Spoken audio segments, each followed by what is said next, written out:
Сәлеметсіздер ме 8-ші сынып оқушылары. Бұл видеода 4-ші тоқсан бойынша БЖБ алгебра пәнінен БЖБ жұмысы, соның екінші нұсқасын талдайтын боламыз. Бірінші есепті қарайық. Бірінші есепте x-тің қандай мәнінде осындай беріліп тұрған өрнегіміз теріс мәндер қабылдайды дейді. Бірден айтайық дейін, бұл есептер бұл дайындыққа арналған есептер, сондықтан дәл осындай нақты осы есеп келмесе де теңсіздіктер тақырыбына дайындық ретінде қарастырамыз. 2x қосылған x квадрат минус 35 кіші болу керек 0-ден, теріс мәндер қабылдайды дегеніміз ол 0-ден кіші болу керек деген сөз.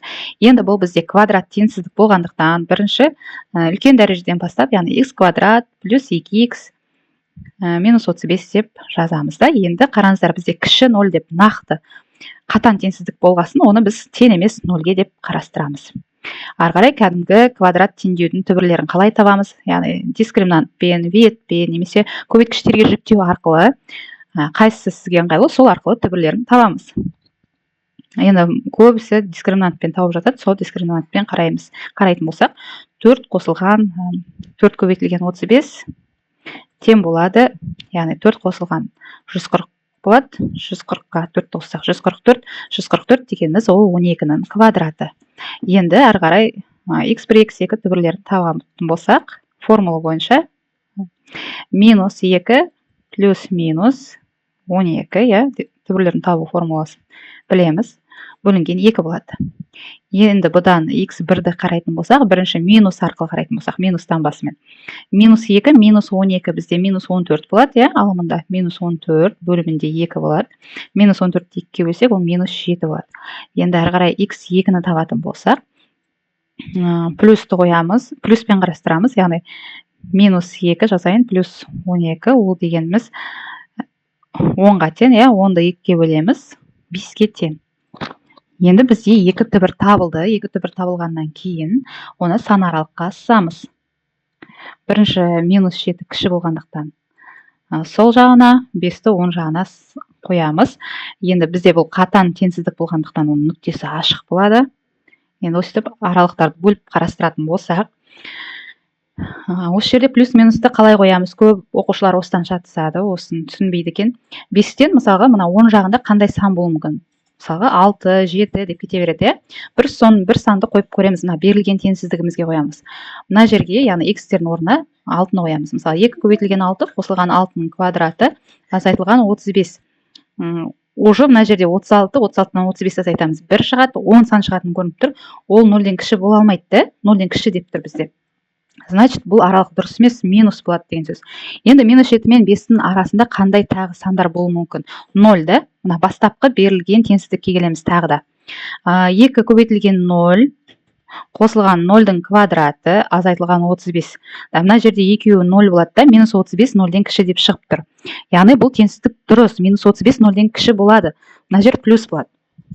Негізгі мына ең бірінші 10 жағын тауып алсақ, уже қалған минус плюс минус болып кете береді. Тек бұл неге қатысты емес, рационал теңсіздіктерге, яғни бөлшек теңсіздіктерге, және де егер квадрат дәреже, жұп дәрежелер келетін болса, онда деген таңбалар қайталанатын болады. Бұл жерде ешқандай дәрежесі жоқ, сондықтан минус плюс минус таңбалар қайталанады. Кезекпен кезек қайталана береді. Сонда қараңыздар, енді жауабы дегеніміз осы минус 7 мен 5-дің аралы, яғни плюс аралық әрқашанда дұрыс жауап болып келеді. Яғни x тиісті екеуде жай жақша, минус 7 мен 5-ке дейін. Себебі бұл бізде қатаң теңсіздік. Ары қарай екінші есепке көшеміз. Бұл бізде жауабы. X тиісті минус 7 мен 5-дің аралығы. Ары қарай екінші есепті талдайық. Екінші есепте тіктөртбұрыштың ұзындығы енінен 3 см-ге артық. Егер тіктөртбұрыштың ауданы 108 см квадраттан артық болса, оның өлшемдері қандай болуы мүмкін дейді. Ұзындығы және ені беріліп тұр. Жазайық, ұзындығы, ені деп. Ұзындығы және ені. Ені бізде x болса, кез келген бір айнымалымен белгілеп аламыз. Ұзындығы одан 3-ке артық дейді. X қосылған 3 болады. Ауданы 100 см артық болса, енді шешуін жазайық. Шешуі, яғни ауданы деп тұрғанымыз осы екеуінің көбейтіндісі, яғни x пен x плюс 3-ті көбейтсек, осы 108-ден артық болып тұр дейді сол. Өлшемдері қандай болуы мүмкін? Енді x-дің орнында қандай сандар болуы мүмкін деп сұрап тұр. Енді кәдімгі үйлестірімдік қасиеті бойынша мына жақшаны ашамыз. X-ті x-қа көбейтсек x квадрат плюс 3-ті x-қа көбейтеміз. 3x болады. Артық 108-ден де. Енді мына 108-ді мына жаққа шығарамыз. Теңсіздіктің сол жағына. Ол минус 108 болып келеді де. Артық 0 емес, уже тең емес 0 деп қарастырайық. Жаңа айтып кеттім ғой, қатаң теңсіздік беріліп тұрса, бұл нақты үлкен болып тұр, ол 0-ге тең емес деген сөз. Мына жақта дым қалмағасын 0 деп жазамыз, сол оң жағында. Әрі қарай, енді кәдімгі дискриминантпен есептейтін болсақ, 9 қосылған 432 тең болады 441. 441 дегеніміз ол 21-дің квадраты. Әрі қарай x1 мен x2 түбірлерін табамыз. Бұл жерде минус 3 плюс минус 21 бөлінген 2 болады екен. Енді x1-ді табатын болсақ, бірінші минуспен қарастырсақ, минус 3 минус 21 бөлінген 2 тең болады. Ол минус 24-ті 2-ке бөлеміз. Минус 12. Енді x2-ні табатын болсақ, ол минус 3 қосылған 21 бөлінген 2 тең болады. 18. 18-ді 2-ке бөлеміз, тең болады 9-ға. Енді ары қарай сан аралыққа сызамыз. Екеуі де ашық нүкте, минус 12 мен 9.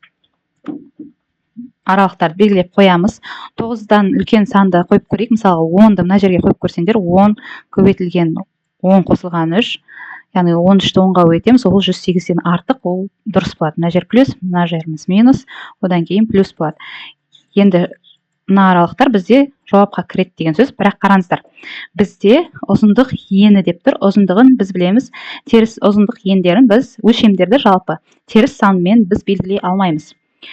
Минус 5 сантиметр деп айтпаймыз, сондықтан бізде жауабы тек мына аралық қабылданады, мына аралық. Яғни x тиісті 9-дан плюс x-ге дейінгі аралық бізде қабылданады жауап ретінде. Мынау бізде жауабы. Жақсы, ары қарай келесі есеп. Үшінші есепті қарастырайық. Үшінші есепте теңсіздіктерді шешу.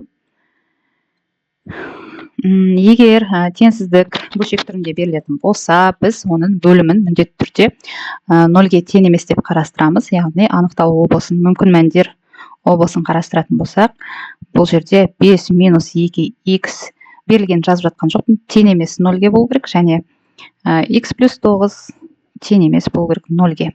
Бұл жерде неге бөлек-бөлек алып жатырық, себебі бұл көбейткіш болғандықтан, әрбір көбейткішті 0-ге тең емес деп бірден жаза аламыз. Енді осыдан жеке-жеке түбірлерін табатын болсақ, минус 2x тең емес минус 5 болады, 5-ті мына 10 жаққа шығарып жібереміз. Енді x тең емес минус 9 болады. Енді осы жерден x-ті табатын болсақ, x тең емес минус 5-ті минус 2-ке бөліп жібереміз. Минус 9 болып қала береді. Минус 5-ті минус 2-ке бөлгенде x тең емес 2,5 болып шығады. Және x тең емес минус 9 деп шығады. Енді осы екі мәнді біз сан аралыққа сызамыз. Алымында айнымалысы жоқ, тек қана сан тұрғандықтан оны қарастырмаймыз. Енді минус 9 деп белгілейік, және 2,5 деп сан аралыққа белгілейміз де, қазір таңбаларын ажыратамыз. Бірінші 2,5-тен үлкен бір санды қойып көрейік. Берілген теңсіздікке қоямыз. Сонда қойып көрсек, мына жерге x-ке 3-ті қойсақ минус 6, уже мына бірінші жақшада минус шығып тұр. Мында қойсақ, ол плюс шығып тұр. Минус пен плюсті көйтсек минус болады. 8-ді минус санға бөлсек, ол минус болады деген сөз. Значит, мына аралық келіспейді. Минус 9 бен 2,5-дің арасында, мысалы 0 санын қойып көрейік. Мына жерге тағы да берілгеніне қоямыз. Мына берілгенге қойып атырық. 0-ды қойсақ, екеуі де плюс болады. Бөлімінде плюс 10 санды 10 санға бөлсек, ол 0-ден үлкен, яғни мына жеріміз дұрыс, мына жеріміз уже минус болады деген сөз. Сонда бізде жауапқа кіретін аралығымыз минус 9 бен 2,5 аралығы. Сонда жауабы x тиісті, екеуі де жай жақша, минус 9 бен 2,5-ке дейін болады. Әрі қарай төртінші есеп. Теңсіздіктер жүйесін шешіңіз дейді. 5x минус 5 артық немесе тең 2x плюс 1 бөлімін. Енді бірінші теңсіздікте жоғарысындағы теңсіздікте x-терді бір жаққа шығарамыз, сандарды бір жаққа шығарамыз. Яғни 5x өз жағында тұр, минус 2x болып келеді теңсіздіктің оң жағындағы. Артық немесе тең 1 өз жағында тұрғасын қалдырамыз, плюс 5 деп жазып аламыз. Бөлімінде x квадрат минус x минус 12 сол күйінде әзірге қалады, кіші 0-ден деп. Так, бірінші теңсіздікте есептейтін болсақ 3x артық немесе тең 6 деп шығады. Бөлімінде әзірге жаза тұрайық x квадрат минус x минус 12 кіші 0 деп. Так, енді бізде мұнда шығып тұр x артық немесе тең 2 деп шығып тұр. Екіншісінің қазір түбірлерін табамыз. Оны x квадрат минус x минус 12 тең емес 0 деп қарастырайық. Так, енді ары қарай біз тек қана екіншісін қарастырайық. X квадрат минус x минус 12 тең емес 0-ды қарастырамыз. Себебі мына бірінші теңсіздігіміз 2-ден артық деп ол табылып тұрушы. Енді осы жерден дискриминант табатын болсақ, 1 қосылған 48 болады. Тең 49-ға. Яғни 49 ол 7-нің квадраты. Осыдан x1, x2 табатын болсақ, ол дегеніміз 1 плюс минус 7 бөлінген 2 болады. Әрі қарай, осыдан x1 неге тең? Бірінші минуспен қарайтын болсақ, ол минус 6 бөлінген 2, минус 3-ке тең. Екінші x2-міз плюспен қарайтын болсақ, 1 мен 7 қосылады да 8, 8-ді 2-ке бөлеміз, ол 4-ке тең.